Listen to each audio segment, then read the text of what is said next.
Welcome competitive aspirants. Welcome to Ravi's GK channel.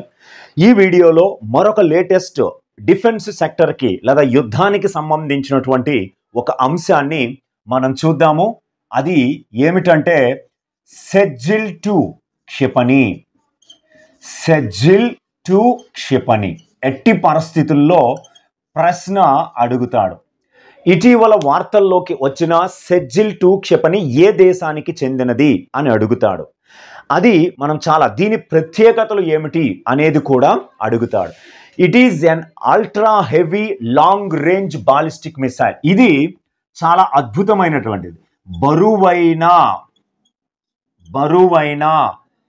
MRBM అంటారు, medium range ballistic missile.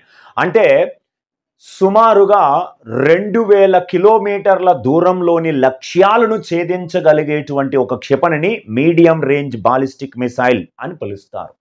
అయితే ఈ క్షిపణిని 19/6/2025న Iran ఎవరిపై ప్రయోగించిందంటే Israel పై ప్రయోగించింది. Israel పై ఈ క్షిపణిని ప్రయోగించింది. దీంతో కొన్ని ప్రాంతాలు ఇజ్రాయిల్లో ధ్వంసమయ్యాయి. ఇజ్రాయిల్ మరియు ఇరాన్ల మధ్య ప్రారంభమైన యుద్ధము ఈ బహిరంగంగానే క్షిపణుల దాడికి, సూపర్సోనిక్, హైపర్సోనిక్ క్షిపణులతో కూడా దాడి చేసుకునే స్థాయికి తీసుకురావడం జరిగింది. ఇజ్రాయిల్ పై ఇరాన్ ప్రయోగించిన ఈ సెజిల్-2 క్షిపణిలో 2 దశలు ఉంటాయి. 2 స్టేజ్డ్. ఈ 2 దశలలోనూ ఘనరూప ఇంధనాన్ని వాడుతారు. ఇది మోర్ ఓవర్ 2000 కిలోమీటర్ల దూరంలోని లక్ష్యాలను ఛేదించగలదు.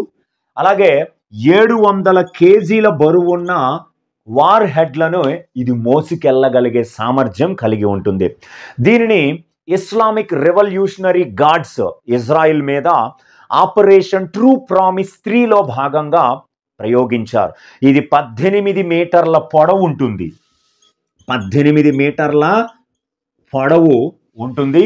బరువు 23,600 కేజీల బరువు ఉంటుంది. 1.25 మీటర్ల వ్యాసం కలిగి ఉన్న ఈ క్షిపణిని మొదటి పరీక్ష 2008లో చేయడం జరిగింది. ఇటీవల వార్తల్లోకి వచ్చిన సెజిల్-2 క్షిపణి ఏ దేశానికి చెందినది అంటే ఇరాన్. ఏ దేశం మీద ప్రయోగించబడిందంటే ఇజ్రాయిల్ అనే దేశం మీద ప్రయోగించబడింది. ఖచ్చితంగా దీన్ని గుర్తుపెట్టుకోండి students. Thank you very much.